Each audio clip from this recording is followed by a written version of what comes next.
Markets ఈ new year party మూడ్ని చెడగొట్టేటట్టు ఉన్నాయి కదండి. ఇంకా ఈ సంవత్సరానికి 2 ట్రేడింగ్ డేస్ మాత్రమే ఉన్నాయి. అందులోనూ రేపు ఈ నిఫ్టీ, బ్యాంక్ నిఫ్టీ ఇలాంటి మేజర్ ఇండైసెస్ తాలూకా ఎక్స్పైరీ ఉన్నది. ఇంకొక పక్క చూస్తే నిఫ్టీ తన కంచుకోట సపోర్ట్ లాగా అనుకున్న 26,000ని క్రాస్ చేసుకుని కొంచెం కిందకి వెళ్ళింది. 25,942లో క్లోజ్ అయిందండి. సో ఇలాంటప్పుడు మనం ఏం చేయాలి? జనరల్గా శాంటా క్లాజ్ ర్యాలీ ఉంటుంది అంటుంటారు కదా. సో ఈ 2 డేస్, ఈ రాబోయే 2 డేస్లో ర్యాలీ ఏమైనా వచ్చేటట్టు ఉన్నదా? ఎలాంటి స్టాక్స్లో ఎలాంటి వ్యూ ఉంచుకోవాలి ఏంటి అనేది మాట్లాడుకుందామండి. అలాగే ఇవాళ అండ్ ఈ మధ్య ఇంపార్టెంట్ స్టాక్స్లో జరిగిన అప్డేట్స్ ఏంటో అనేది తెలుసుకుందాం. అండ్ ఫ్యూచర్లో ఎలాంటి స్టాక్స్లో ఎలాంటి స్టాండ్స్ ఉంచుకోవచ్చో ఏంటో అనేది కూడా మాట్లాడుకుందామండి. వీడియో మంచి ఇంట్రెస్టింగ్గా ఇన్ఫర్మేటివ్గా ఉండబోతుంది. వీడియో లాస్ట్ వరకు చూడండి. వెల్కమ్ టు రూపాయి తెలుగు. మీరు ఇంకా మన ఛానల్కి కొత్తగా వచ్చినట్లయితే ప్లీజ్ మన ఛానల్ని సబ్స్క్రైబ్ చేసుకొని నోటిఫికేషన్స్ ఆన్లో పెట్టుకోండి. ఆ లైక్ అని, షేర్ అని, కామెంట్ అనేది కూడా చేస్తూ ఉండండి ప్లీజ్. ఇంకేంటి విషయాలు? ఆల్మోస్ట్ లైక్ 1 వీక్ అయిపోయింది కదా మనం వీడియో చేసుకొని. చెప్పాను కదండి, ఒక చిన్న టూర్ మీద వెళ్లాల్సి వచ్చిందనమాట. అండ్ సో ఆ మిగతా పనులన్నీ చేసుకొని వచ్చేసరికి ఎంత టైం పట్టిందండి.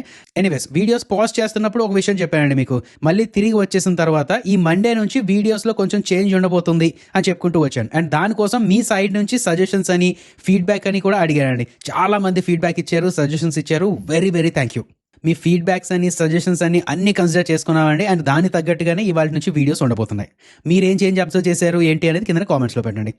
ఫస్ట్, ఇవాళ మార్కెట్ కోసం ఒక జనరల్ కామెంటరీలా ఇచ్చుకోవాలంటే నిఫ్టీ 26,000 తాలూకా సపోర్ట్ బ్రేక్ చేసుకుంది. ఈ మిడ్ క్యాప్ స్టాక్స్ ఇంకొంచెం ఫాలో అయ్యాయండి. అలాగే స్మాల్ క్యాప్ స్టాక్స్ అయితే మిడ్ క్యాప్స్ మీద ఇంకొంచెం ఫాలో అయ్యాయి. అయితే ఇవాళ ఫాలో అవడానికి రీజన్స్లో చెప్పాలి అంటే, ఒకటి ఇయర్ ఎండ్ తాలూకా ప్రాఫిట్ బుకింగ్ ఉంటుంది. హైయెస్ట్ ఇంపాక్ట్ అయితే దీని నుంచే అండి. 2025కి ఇంకా 3 డేస్ మాత్రమే ఉన్నది కాబట్టి ప్రాఫిట్ బుకింగ్ అని, అంటే వాల్యూమ్స్ కూడా లైట్గా ఉంటూ ఉంటాయి కదా, అందులో కూడా ఎక్కువ మంది ప్రాఫిట్ బుకింగ్ చేస్తూ ఉండడం వల్ల ఇలాంటి ఫాల్ అయితే వచ్చిందనమాట. అండ్ 2, కమోడిటీస్ వైపు చూస్తే సిల్వర్ తాలూకా సెంటిమెంట్ కూడా ఇవాళ కొంతవరకు ప్లే అయిందండి. స్టార్టింగ్లో ఇవాళ 2,53,000 దగ్గర ఓపెన్ అయిన సిల్వర్ ఒకనొక టైంలో 2,33,000 అక్కడ వరకు కూడా ఫాలో అయిందండి. అంటే ఇంచుమించు ఇంట్రాడేలో 8% ఫాలో అయింది. సిల్వర్ లాంటి ఒక ప్రీషియస్ మెటల్ ఇంట్రాడేలో 8% ఫాలో అయింది. మరి అంటే ఆ పానిక్నెస్ ఉంటుందా లేదా చెప్పండి. అమ్మో ఏం జరిగిపోతుంది ఏంటో అనే పానిక్నెస్ వల్ల కూడా ఇవాళ కొంత సెల్లింగ్ అనేది వచ్చింది. ఇంకా సెక్టర్స్ వైజ్ చూస్తే ఇవాళ డిఫెన్సివ్ సెక్టర్లా ఫీల్ అయ్యే ఎఫ్ఎంసీజీ కొంచెం పెరిగిందండి. పిఎస్యూ బ్యాంక్స్ ఎక్కువ ఫాలో అవ్వలేదని చెప్పాలి, అలా ఫ్లాట్గా ఉన్నది. అయితే ఐటీ స్టాక్స్ అని, కన్జ్యూమర్ డ్యూరబుల్స్ అని ఇవన్నీ ఎక్కువ ఫాలో అయ్యాయండి. ఓకే కదా. నా ఇక్కడ నుంచి నేను ఒకటి చెప్తున్నా అండి, మళ్ళీ వీడియో తర్వాత మాట్లాడుకుందాం. బట్ డిక్సాన్ టెక్నాలజీస్ ఏదైతే ఉన్నదో ఇవాళ 52 వీక్ తాలూకా లో టచ్ చేయడం జరిగింది. ఒకనొక టైంలో డార్లింగ్ స్టాక్ 52 వీక్ లో టచ్ చేసిందండి. సో ఈ స్టాక్ కోసం రేపటి మార్కెట్ కూడా ఒకసారి చూసిన తర్వాత మనం అనాలిసిస్ చేసుకుందాం. ఇవాళ కూర్చొని ఒకసారి ఈ డిక్సన్ టెక్నాలజీ స్టాక్ గురించి అనాలిసిస్ చేస్తాను. మీ సైడ్ నుంచి కూడా మీకు దీని మీద ఇంట్రెస్ట్ ఉన్నదా లేదా ఏంటి అనేది కింద కామెంట్స్లో పెట్టండి. ఎందుకు టచ్ చేస్తున్నాం అనేది అర్థమైంది కదా మీకు. 52 వీక్ లోలో ట్రేడ్ అవుతుందండి ఈ స్టాక్. సో మనం చూసినట్టే జనాలు కూడా చూస్తూ ఉంటారు, కొంచెం ఫోకస్లో ఉండే ఛాన్సెస్ ఉన్నాయి. So stock to watch. Right now ఇంపార్టెంట్గా ఒక 3 స్టాక్స్లో అప్డేట్స్ చెప్పుకుందామండి. ఫస్ట్ స్టాక్, కోఫోర్స్ అనే ఒక ఇండియన్ ఐటీ కంపెనీ ఎన్కోరా అనే ఒక యూఎస్ బేస్డ్ కంపెనీని కొనేస్తుందండి. ఓకే కదా, హెడ్లైన్ అయితే ఇది. అండ్ ఇంకొక విషయం ఏంటంటే, యాజ్ అన్ ఇన్వెస్టర్గా మనం చూడాల్సిన విషయం ఏంటంటే, ఇప్పటి వరకు కోఫోర్స్ ఒక mid size IT company, but ఈ ఎక్వేషన్ అయిన తర్వాత వెరీ సూన్ ఇది ఒక లార్జ్ క్యాప్ ఐటీ కంపెనీగా తయారవనుందండి. నా ఇక్కడ నుంచి డీటెయిల్స్లో చూస్తే ఒక్కొక్క బ్రోకరేజ్ సంస్థ ఏమనుకుంటుంది ఏంటి అనేది మాట్లాడుకుందాం, లాస్ట్లో మాట్లాడుకుందాం అండి. బట్ ఒక అనలిస్ట్గా అసలు ఏం జరిగింది, ఈ డీల్ అంత ఇంపార్టెంట్ ఎందుకు ఏంటి అనేది మాట్లాడుకుందాం. ఓకే కదా. ఫస్ట్ ఈ ఎన్కోరా ఏదైతే ఉన్నదో ఇది ఒక digital native and AI native firm అన్నమాట. అదేనా, ఆర్డినరీగా ఐటీ కంపెనీస్ ఏం చేస్తాయి, కోడ్ రాస్తూ ఉంటాయి. కానీ ఈ ఏఐ నేటివ్ కంపెనీస్ ఏంటంటే సాఫ్ట్వేర్లో ఏఐని ఎలా ఇంటిగ్రేట్ చేయాలో ఏంటో అనేది చిన్నప్పటి నుంచే నేర్చుకుంటూ ఉంటారనమాట. సో ప్యూర్ ఏఐ అని చెప్పుకోవచ్చు. ఇప్పుడు ప్రపంచంలో ట్రెడిషనల్ కోడింగ్ అవన్నీ చాలా తక్కువ ఉన్నది కదండి, ఏఐ కోడింగ్కే వాల్యూ ఎక్కువ ఉన్నది. సో ఈ డీల్ వల్ల కోఫోర్స్ ఏం చేస్తుందంటే ఇలాంటి డైరెక్ట్ ఎన్కోరా తాలూకా క్లయింట్స్ని పట్టుకుంటుంది. అండ్ ఫార్చ్యూన్ 1000 కంపెనీస్కి కూడా ఏఏ సొల్యూషన్స్ అమ్ముకోవచ్చు అనమాట. అంటే డైరెక్ట్గా ఏఏ తాలూకా ప్రెజెన్స్ వచ్చినట్టు అండి. నా డీల్ అయితే మంచి డీలే, బట్ మనం ఏం చెక్ చేయాలండి, ఈ డీల్కి ఎంత డబ్బులు ఖర్చు పెడుతుంది, ఆ డబ్బులు అప్పుగా తెచ్చుకుంటుందా లేకపోతే ఏంటి అనేది చూడాలి. అండ్ 2, బిజినెస్ పరంగా బాగానే ఉన్నది, బట్ ఈ డీల్ వల్ల వీళ్ళ తాలూకా ప్రాఫిట్స్ పెరగొచ్చా లేదా అనేది కదా చూడాలి. ఫస్ట్ ఈ డీల్ ఎలా జరిగింది ఏంటనేది చూద్దామండి. కోఫోర్జ్ ఏం చేస్తుందంటే ఎన్కోరాలో 100% స్టేక్ని తీసేసుకుంటుంది, 17,032 crores అండి. అయితే ఇప్పుడు కోఫోర్జ్ దగ్గర డబ్బులు లేవు, అండ్ కోఫోర్జ్ డబ్బులు కూడా పెట్టడం లేదు ఇందులో. బదులుగా ఏంటంటే 21% స్టేక్, కోఫోర్జ్లో 21% స్టేక్ని ఈ ఎన్కోరా వాళ్ళకి ఇచ్చేస్తున్నారు. ఎవరికైతే డబ్బులు ఇవ్వాలో వాళ్ళకి స్టేక్ ఇచ్చేస్తున్నారండి. అండ్ ఆ స్టేక్ కూడా క్యూఐపీ మెథడ్లో ఇస్తున్నారు, అంటే స్టేక్ డైల్యూట్ అవుతుంది. నా ఇంకొక విషయం ఏం మాట్లాడుకుందాం అనుకున్నామండి, ఈ డీల్ ఏదైతే ఉన్నదో దీనివల్ల ప్రాఫిట్స్ పెరగొచ్చా లేదా అనేది తెలుసుకోవాలనుకున్నాం కదా. నా దీని గురించి మేనేజ్మెంట్ చెప్తున్న విషయం అండ్ అలాగే బ్రోకరేజెస్ కూడా చెప్తున్న విషయం ఏంటంటే ఇది ఈపీఎస్ ఎక్రేటివ్ ఫ్రమ్ డే 1. నా ఈపీఎస్ ఎక్రిటివ్ అంటే ఏంటనే తెలుసుకోవాలండి. ఇప్పుడు చూడండి, ఇది కోఫోర్స్ తాలూకా ఫైనాన్షియల్స్. దీని తాలూకా ఈపీఎస్ ఎంత ఉన్నదండి? $52.1 ప్రకారం చూసుకుంటే.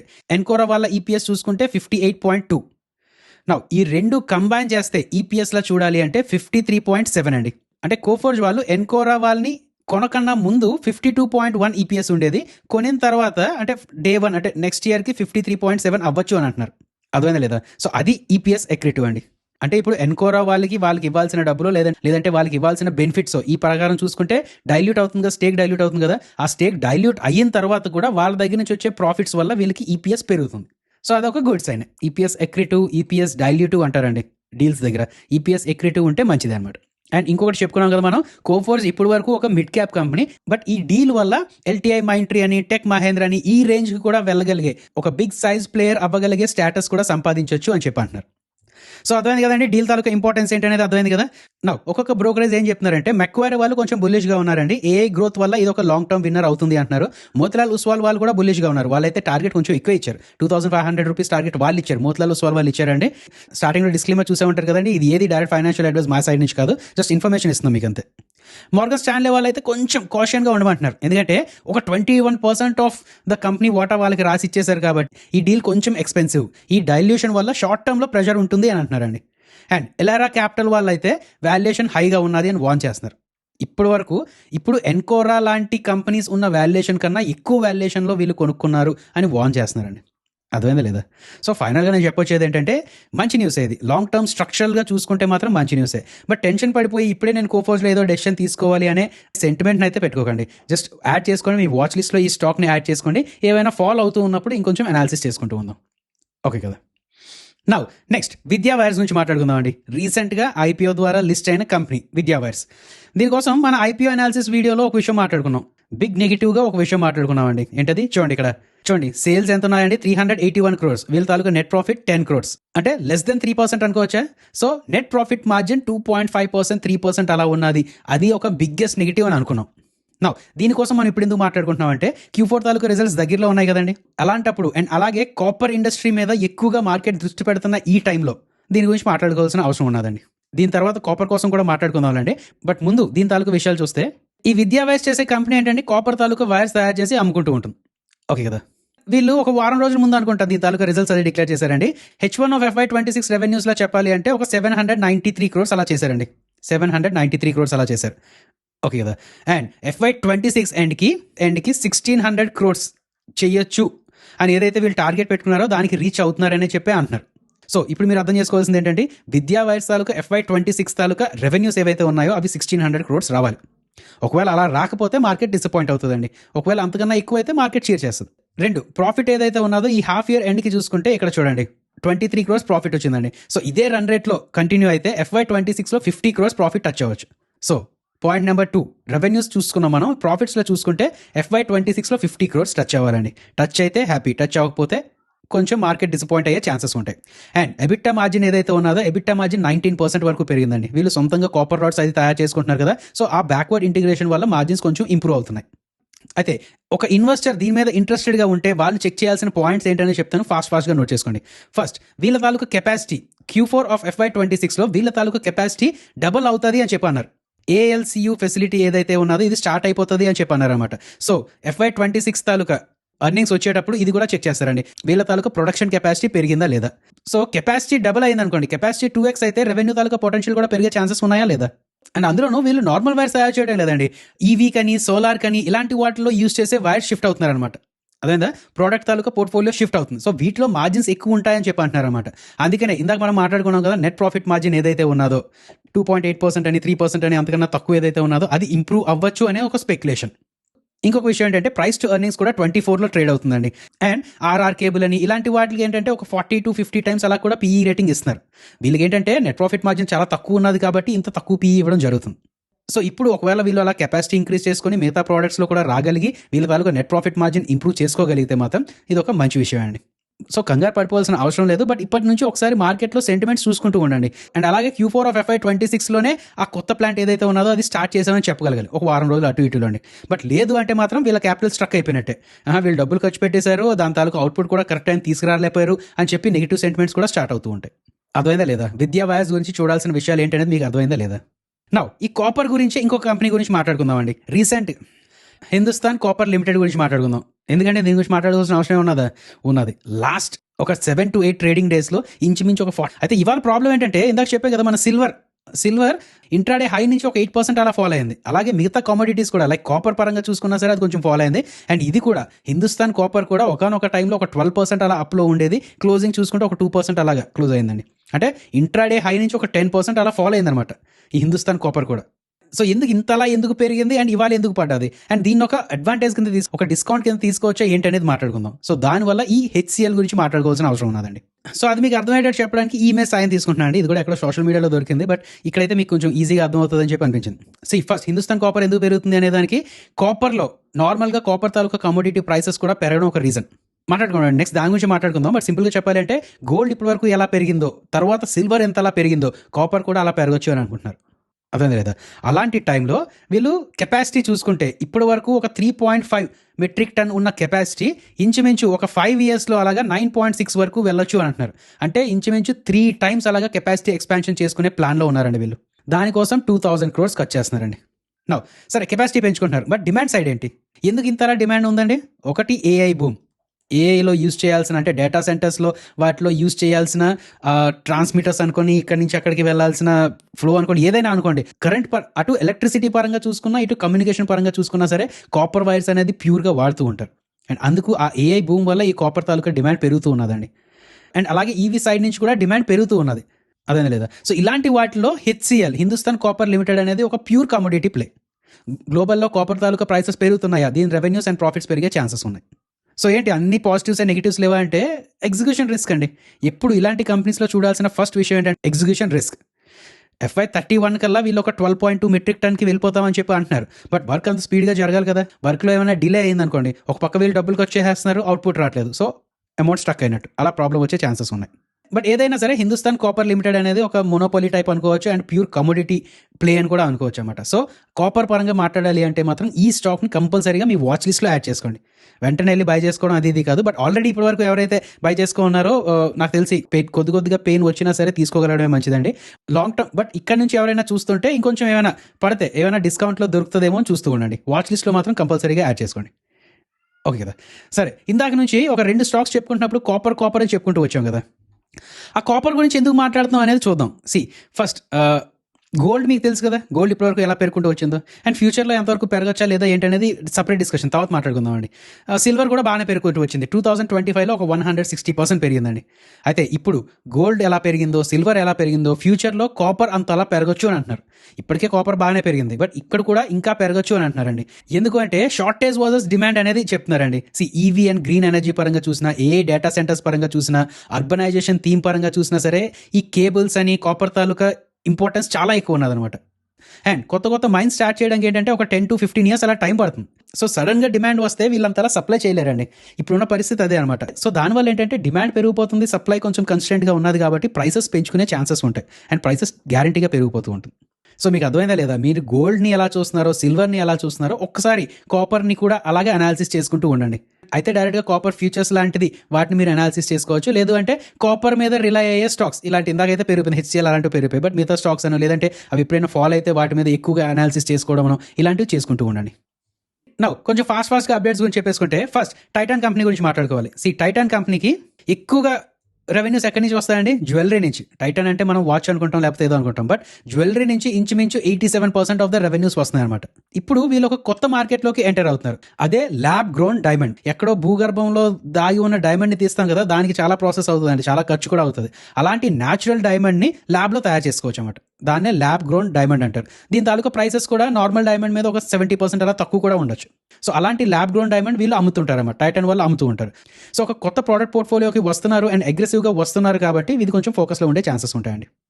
Next Ola electric. రీసెంట్గా వచ్చిన అప్డేట్ ఏంటంటే వీళ్ళు సొంత బ్యాటరీస్ తయారు చేసుకుంటున్నారు కదండి, అక్కడ నుంచి స్కేలప్ చేస్తున్నాము అని చెప్పి అంటున్నారు. అంటే సొంత బ్యాటరీస్ తయారు చేసుకుంటారు, అది బాగానే ఉన్నది. బట్ ఇప్పుడు వచ్చిన అప్డేట్ ఏంటంటే మాస్ స్కేల్లో మేము ప్రొడ్యూస్ చేస్తాము, మాస్ డెలివరీస్ చేసుకుంటూ వస్తామని చెప్పి అంటున్నారండి. మీకు ఈ విషయం గుర్తున్నదో లేదో, ఇప్పటి వరకు మనం బ్యాటరీస్ అని దాని తాలూకు కాంపోనెంట్స్ అని చైనా నుంచే మనం ఇంపోర్ట్ చేసుకుంటూ ఉన్నాం. బట్ ఇండియాలో ఫస్ట్ టైం ఓలా మాత్రం ఇలా బ్యాటరీస్ తయారు చేస్తుంది. స్పెసిఫికల్లీ ఈవీ గురించి అనుకోండి. అదొక గుడ్ న్యూస్ అండి. అయితే ఓలా ఎలక్ట్రిక్ కోసం మాట్లాడుకోవాలి అంటే 2024లో ఓలా తాలూకు మార్కెట్ షేర్ 36% అలా ఉండేది. అంటే 100 ఈవీలు అమ్ముడుపోతే అందులో 36 ఈవీలు ఓలా నుంచే వచ్చేవి. బట్ ఇప్పుడు దీని తాలూకు మార్కెట్ షేర్ ఎంతండి? డిసెంబర్ 2025లా చూసుకుంటే ఇంచుమించు 8.4% అలా పడిపోయే ఛాన్స్ ఉన్నది అంటున్నారు. కాంపిటీషన్ బాగా ఎక్కువైంది. టీవీఎస్ నుంచి కాంపిటీషన్ బాగా ఎక్కువ ఉన్నదండి. అది బిగ్ నెగిటివ్. సో ఒక పాజిటివ్ చెప్పుకున్నాం ఏంటి, బ్యాటరీస్ తాలూకా ప్రొడక్షన్ ర్యాంపప్ అవుతుంది. నెగిటివ్ ఏం చెప్పుకున్నాం, వీళ్ళ తాలూకా మార్కెట్ షేర్ ఫాలో అవుతుందండి. అండ్ మూడోది ఏంటంటే ఇప్పటి వరకు వీళ్ళు కొంచెం నెగిటివ్ సెంటిమెంట్స్ బాగా ఉన్నాయి కదా, ఏమైనా పాడైపోతే రిపేర్ చాలా లేట్ అయిపోతుంది, వీళ్ళ తాలూకా సర్వీస్ చాలా లేట్గా ఉంటుంది, అది ఇది అంటున్నారు కదా. దానికి హైపర్ సర్వీస్ అని చెప్పి ఒకటి ఇంట్రొడ్యూస్ చేశారు, హైపర్ సర్వీస్ సెంటర్స్ అని. అంటే చిన్న చిన్న ప్రాబ్లమ్స్ ఏమైనా ఉంటే నాకు తెలిసి ఒక రోజులోనే సేమ్ డే సర్వీసే చేసి ఇచ్చేస్తాం అని చెప్పి అంటున్నారు అనమాట. అండ్ ఇంకోటి కూడా మాట్లాడుకున్నాం కదా, స్పేర్ పార్ట్స్ ఏంటంటే ఇప్పటికప్పుడు దొరుకుతూ ఉంటాయి, ఆన్లైన్లోనే దొరుకుతూ ఉంటాయి. అండ్ లోకల్ మెకానిక్స్ ఈజీగా రిపేర్ చేసేటట్టు వీళ్ళు వాళ్ళకి అర్థమయ్యేలా చెప్తారు, ఇలాంటివన్నీ చేసుకుంటూ వస్తున్నారు. సో ఆ బ్యాడ్ సర్వీస్ అనే ఏదైతే నెగిటివ్ సెంటిమెంట్ ఉన్నదో దాని నుంచి ఈ హైపర్ సర్వీస్ సెంటర్స్ కాపాడగలదా లేదా ఏంటనేది చూడాలండి. అండ్ అఫ్ కోర్స్ రీసెంట్గా పిఎల్ఐ తాలూకా సపోర్ట్ కూడా వచ్చింది, అది ఆల్రెడీ జనాలందరికీ తెలుసు. అండ్ ఈ మధ్య అంటే డిసెంబర్ 16th నుంచి 19th వరకు ప్రమోటర్ తెగ అమ్ముకుంటూ వెళ్ళిపోయారు, తన స్టేక్ని అమ్ముకుంటూ వెళ్ళిపోయారు. ఒక 6.8 crores షేర్స్ అమ్మేశారండి. సో ఆ టైంలో కొంచెం మార్కెట్ ప్యానిక్ అయింది. అయితే దాని తర్వాత ఏంటంటే ఫౌండర్ ఒక 260 crores పర్సనల్ లోన్ రీపే చేసేశారు. అండ్ ఇప్పటి నుంచి ఏంటంటే షేర్స్ ఏవైతే ఉన్నాయో అవన్నీ అన్ప్లెజ్డే అని చెప్పి న్యూస్ వచ్చింది. సో ఆ నెగిటివ్ సెంటిమెంట్ కొంచెం ఫ్యాక్టరీని అయిపోయినట్టు అనమాట. నెక్స్ట్ ఈ మధ్య ఐపీఎస్లో ఇన్వెస్ట్ చేసిన కొంచెం గుర్తుపెట్టుకోవాల్సిన విషయం అండి. అఫ్కోర్స్ ఇందులో ఇంపార్టెంట్గా చెప్పాలంటే కలపత్రు ఇందులో ఎక్కువ మంది ఇన్వెస్ట్ చేసుకుంటూ ఉంటారు. నెక్స్ట్ హెచ్డిబి ఫైనాన్షియల్ ఇప్పుడు కాదండి, ఒక 6 months బ్యాక్ ఏదైతే లిస్ట్ అయ్యిందో దాని తాలూకా లాక్ ఇన్ పీరియడ్ ఈ వీక్లో అవ్వనుందండి. సో హెచ్డిబి ఫైనాన్షియల్ సర్వీసెస్ తాలూకా 6 months లాక్ ఇన్ పీరియడ్ ఈ వీక్లో అవ్వనుంది. కంపెనీలో 58% ఆఫ్ ద ఈక్విటీ ఫ్రీ అవ్వనుందండి. సో ఆ టైంలో షేర్ హోల్డర్స్ వచ్చి అమ్ముతారా లేక హోల్డ్ చేస్తారా ఏంటి అనే దాన్ని బట్టి షేర్ ప్రైస్ ఆధారపడి ఉంటుంది. ఒకవేళ అమ్ముకుంటూ వచ్చారంటే ఆ సెల్లింగ్ ప్రెషర్ వల్ల షేర్ ప్రైస్ పడిపోతూ ఉంటుంది. బట్ అప్పటికి అమ్మకపోతే ఓకే దీని మీద ఇంకొంచెం ఎక్కువ వీళ్ళకి నమ్మకం ఉన్నది అని చెప్పి కొంచెం పాజిటివ్ సెంటిమెంట్ వచ్చే ఛాన్సెస్ కూడా ఉంటుందండి. సో గుర్తుపెట్టుకోండి, హెచ్డిబి ఫైనాన్షియల్ సర్వీసెస్ గుర్తుపెట్టుకోండి. అండ్ అలాగే ఇంకొన్ని నోటెడ్ కంపెనీస్లో మాట్లాడాలి అంటే ప్రీమియర్ ఎనర్జీస్, వ్యారీ ఎనర్జీస్, ఇవన్నీ 31st December 2025 నుంచి ఎఫ్ఎన్ఓ సెగ్మెంట్లోకి రానున్నాయండి. ఎఫ్ఎన్ఓ సెగ్మెంట్లోకి వస్తే ఏంటంటే కొంచెం బిగ్ ఇన్వెస్టర్స్ని అట్రాక్ట్ చేస్తూ ఉంటుంది. ఎందుకంటే వీళ్ళు హెడ్జింగ్ అవి చేసుకోవచ్చు కదా. ఇప్పుడు ఫర్ సపోజ్ ప్రీమియర్ ఎనర్జీస్లో ఎవరైనా పొజిషన్ తీసుకోవాలి అంటే దీన్ని ఆ రిస్క్ని హెడ్జ్ చేయడానికి ప్రాపర్ ఇన్స్ట్రుమెంట్ ఏమీ లేదు అని చెప్పి ఆలోచించవచ్చు. బట్ ఇప్పుడు అది ఎఫ్ఎన్ఓ సెగ్మెంట్లోకి వస్తుంది కాబట్టి అయితే ఫ్యూచర్స్ లేదంటే ఆప్షన్స్ మార్కెట్లోకి వెళ్ళి వాళ్ళ రిస్క్ని కొంచెం హెడ్జ్ చేసుకునే ఛాన్సెస్ ఉంటాయి. సో దానివల్ల వీటికి కొంచెం డిమాండ్ పెరిగే ఛాన్సెస్ ఉంటాయండి. అదేనా లేదా? సో ఇది కూడా గుర్తుపెట్టుకోండి. అండ్ ఒకవేళ మీకు ప్రీమియర్ ఎనర్జీస్ అని, వ్యారీ ఎనర్జీస్ అని వీటి మీద అప్డేటెడ్ అనాలిసిస్ లాంటివి ఏమైనా ఇంట్రెస్ట్ ఉంటే కింద కామెంట్స్లో పెట్టండి, రేపటి వీడియోలో కవర్ చేసుకుందాం అది. అండ్ ఫైనల్గా చెప్పాలి అంటే ఈ 2 రోజుల మార్కెట్లో పెద్ద ఇంపార్టెంట్ ఈవెంట్స్ ఏమీ లేవు. అండ్ అలాగా పెద్దగా మూమెంట్ కూడా రాకపోవచ్చు అనే జనాలు అనుకుంటున్నారండి. ఇండియా యూఎస్ తాలూకా ట్రేడ్ డీల్ గురించి ఏమైనా కొంచెం మంచి విషయాలు ఏమైనా తెలిస్తే ఏమైనా పెద్ద మూమెంట్ రావచ్చు, లేదు అంటే తక్కువ వాల్యూమ్స్లో తక్కువ మూమెంట్ వచ్చే ఛాన్సెస్ ఉన్నాయి అంటున్నారు. అండ్ రేపు ఎలాగో నిఫ్టీ అని, బ్యాంక్ నిఫ్టీ అని దీని తాలూకా ఎక్స్పైరీస్ కూడా ఉన్నాయి కాబట్టి కొంచెం ఫోకస్లో ఉండొచ్చు అండి రేపు మార్కెట్. అండ్ అలాగే ఇవాళ వచ్చిన ఐఐపీ డేటాలో చూసుకుంటే అది ఆల్ టైమ్ కదండి, ఒక 2 year తాలూకా హైని టచ్ చేసింది. నవంబర్ మంత్లో 2 year తాలూకా హైని టచ్ చేసిందండి. అంటే దీని అర్థం ఏంటి, ఫ్యాక్టరీస్ అని, మైన్స్ అని, పవర్ ప్లాంట్స్ అని ఇవన్నీ స్పీడ్గా పనిచేస్తున్నాయి అని చెప్తున్నారు అనమాట. ఐఐపీ నెంబర్ పెరిగితే మన దేశంలో ప్రొడక్షన్ ఎక్కువ జరుగుతుంది, అంటే కంపెనీస్ ఎక్కువ గూడ్స్ తయారు చేస్తున్నాయి అని చెప్పి రిపోర్ట్ అండి. సో దీనివల్ల ఎలాంటి స్టాక్స్ వాచ్ చేయొచ్చు, ఎల్ఎన్టీ అని, సిమెన్స్ అని, ఏబీబీ అని, కుమెన్స్ ఇండియా అని, ఇలాంటివి కొంచెం వాచ్ చేసుకుంటూ ఉండొచ్చు. రేపు దీని మీద ఏమైనా రియాక్షన్ వస్తుంది ఏంటి అనేది చూద్దామండి. ఓకే కదా. సో ఇదండి ఈ వీడియో. మన డైలీ అనాలిసిస్ వీడియోస్ మిస్ అవ్వకుండా చూస్తూ ఉండండి. జై హింద్. ఒకసారి మన డిస్క్లైమర్ చూసేయండి. మేము ఏది చెప్పినా సరే అది ఎడ్యుకేషన్ అండ్ ఇన్ఫర్మేషన్ పర్పస్ కోసమే. మేము SEBI registered advisor or research analyst రెండు కాదు. మేము ఏది ఇచ్చినా సరే అది ఫైనాన్షియల్ అడ్వైస్ కాదు. We are not giving any buy or sell calls. ఏది ఫైనాన్షియల్ అడ్వైస్ కాదండి, జస్ట్ ఎడ్యుకేషన్ ఇన్ఫర్మేషన్ పర్పస్ కోసం. మీ ఓన్ రీసెర్చ్ చేసుకోండి, లేదు అంటే ఒక సెబీ రిజిస్టర్డ్ అడ్వైజర్ అయినా కలండి.